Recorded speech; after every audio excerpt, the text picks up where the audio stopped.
Në plazhin e Zvërnesit ka nisur tashmë përgatitjet për sezonin veror. Turoperatorët në këtë plazh kanë nisur përgatitjet për të pritur pushuesit vendas dhe turistët e huaj në plazhin e cilësuar si të familjarëve për shkak të detit të cekët dhe hapësirës së bollshme.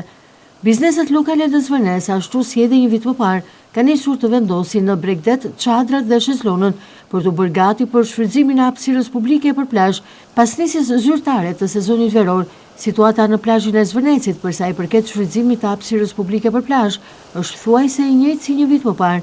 Në bregdetin e familjarëve mbizotërojnë çadrat dhe shezlonët, po thuajse në të gjithë hapësirën e territorit të bregdetit, teksa mbetet momentalisht shumë pak hapësirë bushe, e cila mund të shfrytëzohet si hapësirë falas për qytetarët.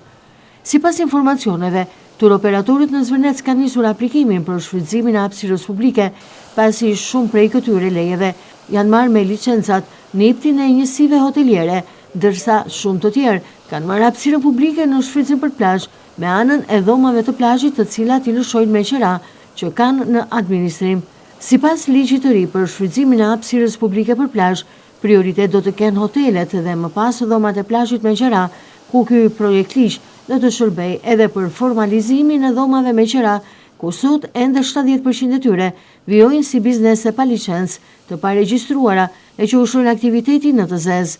Gjithashtu kanë aplikuar për shfrytëzimin e hapësirës publike për plazh edhe subjektet tjera të cilat nuk kanë dhoma me qera apo nuk posedojnë njësi hoteliere, të cilat kanë aplikuar për plazh në ato hapësira ku nuk ka patur interes nga njësitë hoteliere apo edhe bizneset e dhomave me qera për ta marrë në shfrytëzim për plazh.